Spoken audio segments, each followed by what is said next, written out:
Hi, Craig Urquhart here, and welcome to another edition of Berlin Conversations.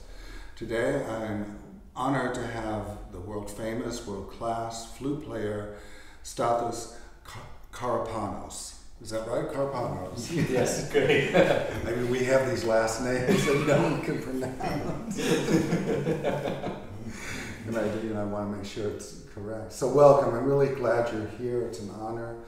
Thank you for having me. It's been so great getting to know you this past year, or a little over a year. Yeah, now it's over a year.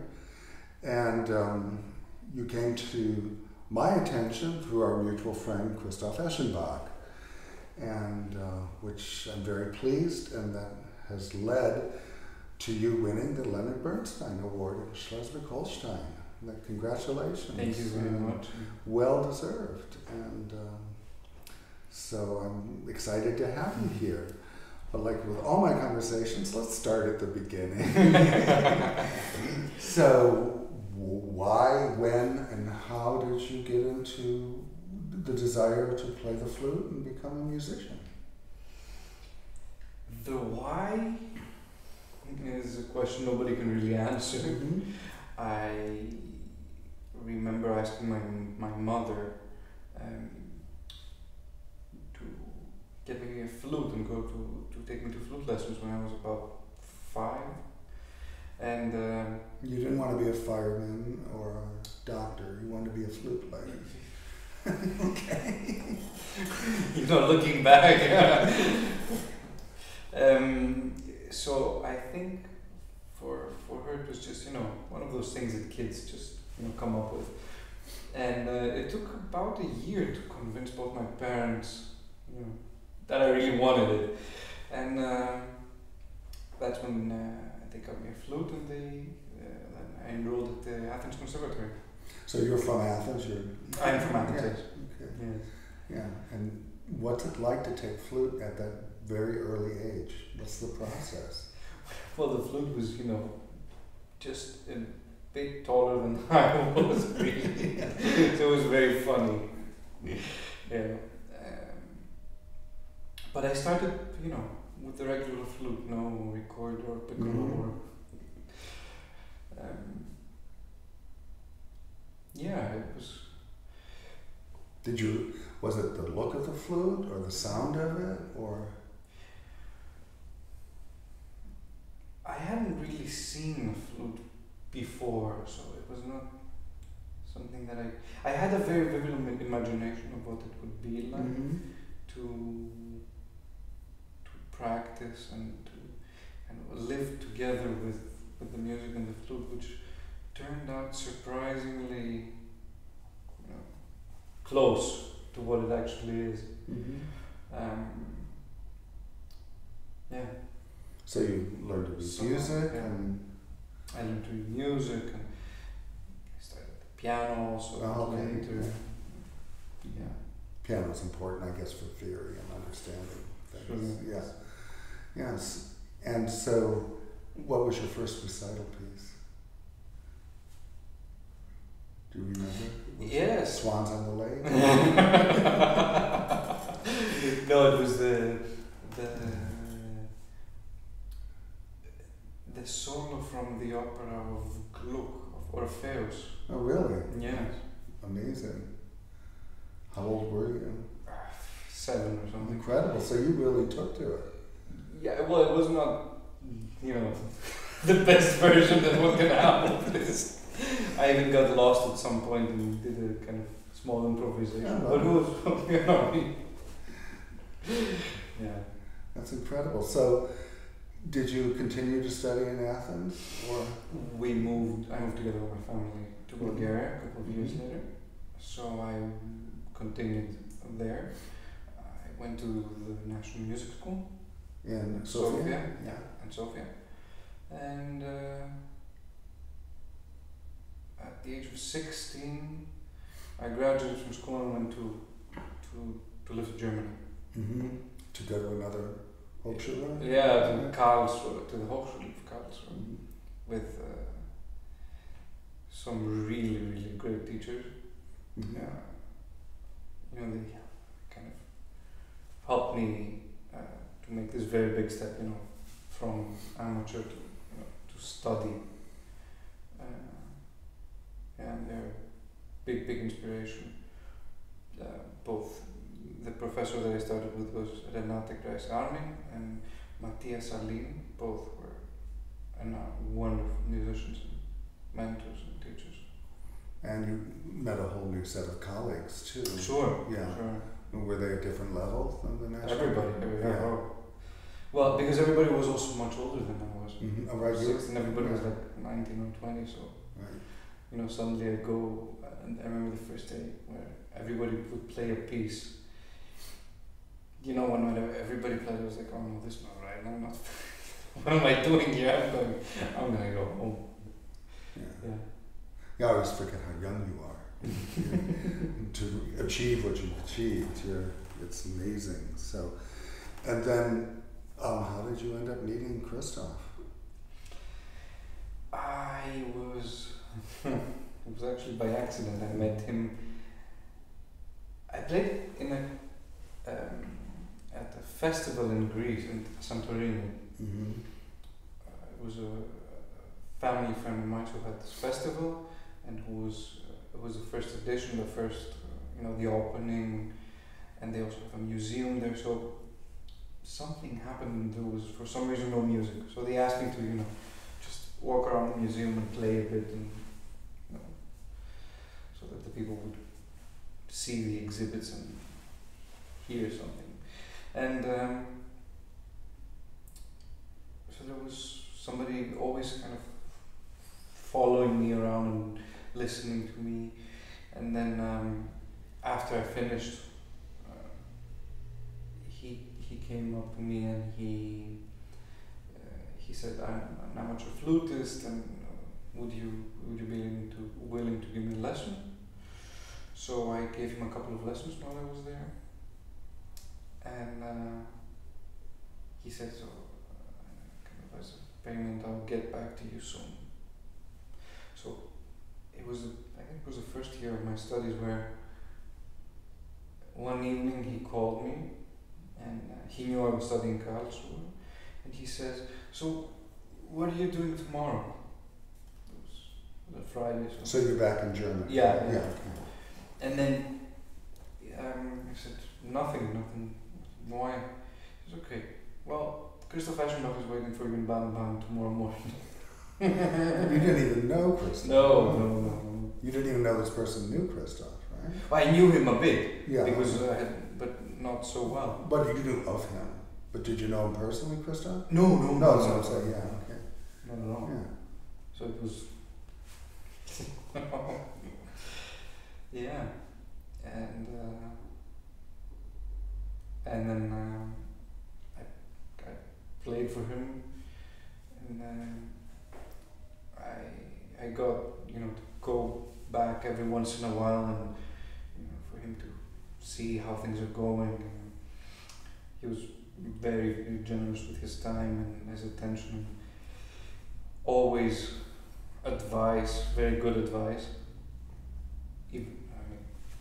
Which he still is. Mm-hmm. Always working.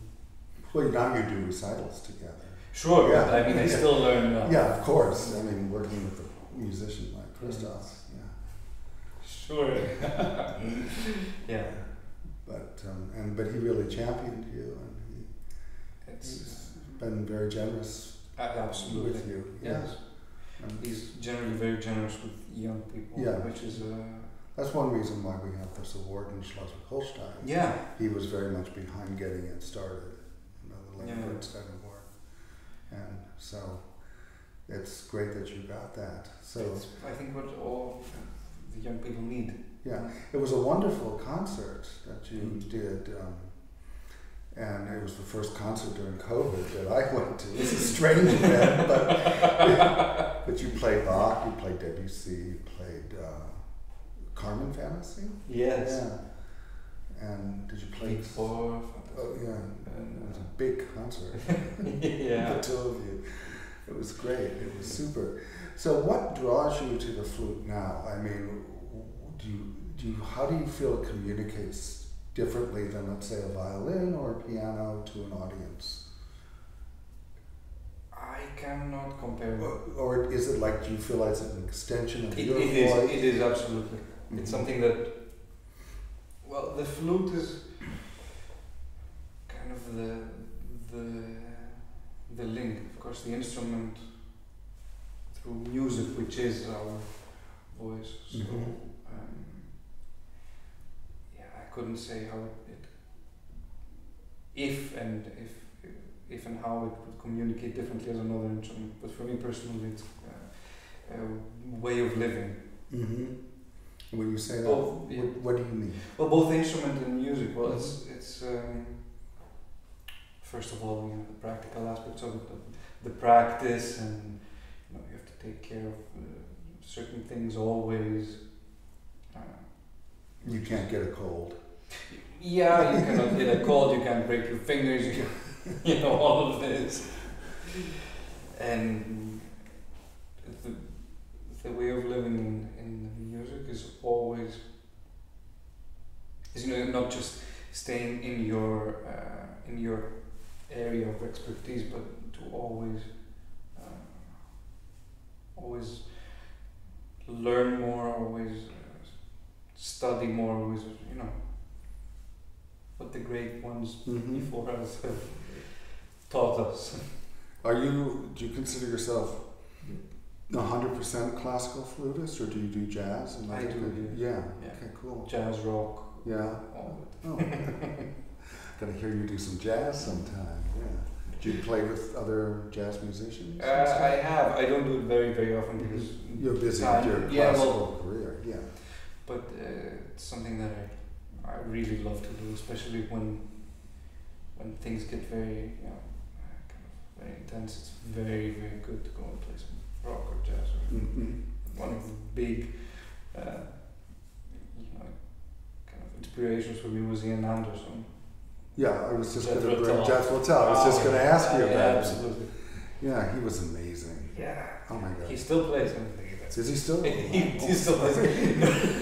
But he's great. He's incredible. When I was a kid, I used to listen to him. Yes. It was just it's phenomenal. Yeah. And is there? I wouldn't call him jazz, would you? What would you? He's a unique. Yeah. It's his own style. Yeah, it's just Jethro Tull. Jethro Tull. That's it. Yeah. Is there any jazz? What would be a jazz flute player that we might know of?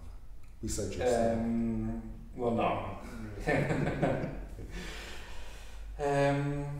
Alice Coltrane. Oh, right. Okay. Yeah. For example. Yeah, there were many. Mm-hmm. I think it's very important to have impulses and inspiration from all styles of music, because in the end they're all mixed. Everybody was somehow affected by something that they heard. Men were inspired from other types of music, from folk music or from whatever. So it's very good to have an overall idea of education and what's happening out of the flute repertoire. I think that's one of the reasons why you were considered and received the Leonard Bernstein Award, because, as we all know, Bernstein just didn't do classical music. He did. And he said there's no such thing. It's not, rock isn't better or worse than. There's only good music and bad music. Yeah. I absolutely agree. Yeah, and some is better than others, and some is not. Yeah. So, do you have any favorite composers that you like to play? No. No? No. You like it all? Well, most of it. Yeah.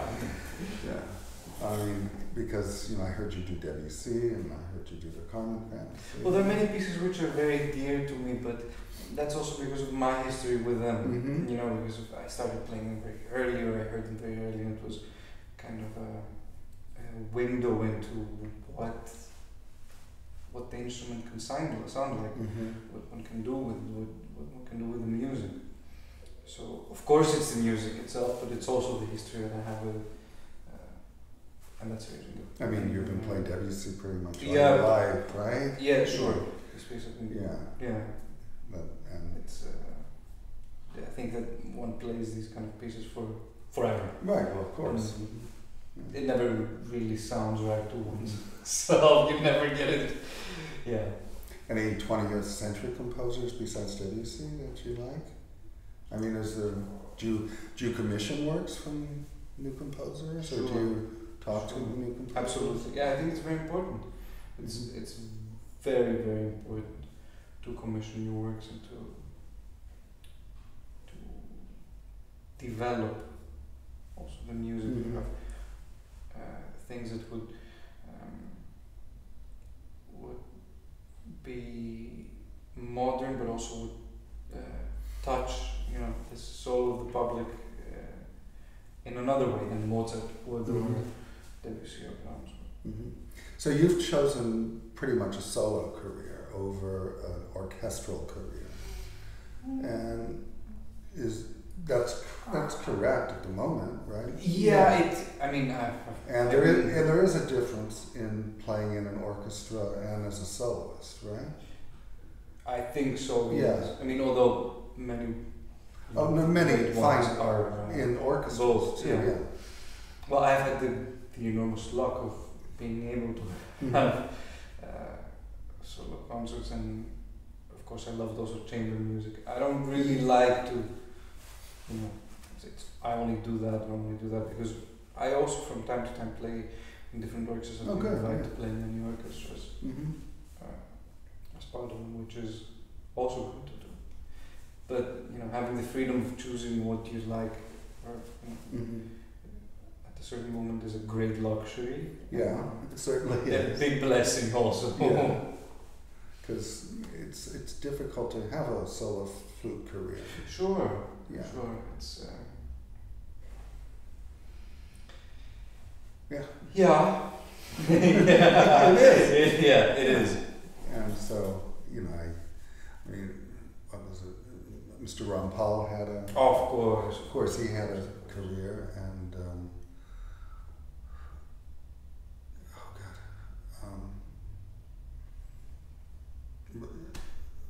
Robeson. She's an American flute player. Paula Robeson. Yeah, Paula. Yeah, sure, I have to. I know her personally. I'm just having a mind blank there. Yeah, and she's amazing. And it was Ron Paul, and Ron Paul, I believe, premiered Bernstein's Halil. Yeah, with him. You sort of like the piece Halil by Leonard Bernstein, right? Well, it's great that you perform it because it doesn't get played that often. Yeah, sadly, Halil was a piece that he wrote in memory of a fallen soldier in the '67 war in Israel, and it's a beautiful piece. It's a very special piece. Yeah. So, as a representative of the Bernstein office, we're very grateful you played. I am very grateful for your support. Yeah. So, and it was a great honor for me when you gave the concert up at Schleswig-Holstein that you and Christoph premiered a new piece of mine, Lamentation. Yes. Yeah, it was a very beautiful performance, and I was really honored that the two of you would play it. So it was an honor for me, especially because, as I said, it's very important to have new literature coming, especially of this caliber, because it's this is a piece that really should become standard repertoire. Well, I leave that to you. Maybe we could play it. Sure, I would love to. Okay, yes. So we'll take a little break, set up, and then we'll play it. Wonderful. Okay, great. Thank you.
you so much. That was such a pleasure. Thank you for the wonderful. Oh, it was great. I'm so honored to play it with you. So, okay. Well, so thanks again. Okay. And thanks for stopping by for the conversation. Thank you. Thank you for having me. And we will see each other again hopefully soon, very, very soon. Okay, dear. Peace and happiness. Okay. Thank you. Okay, thank you.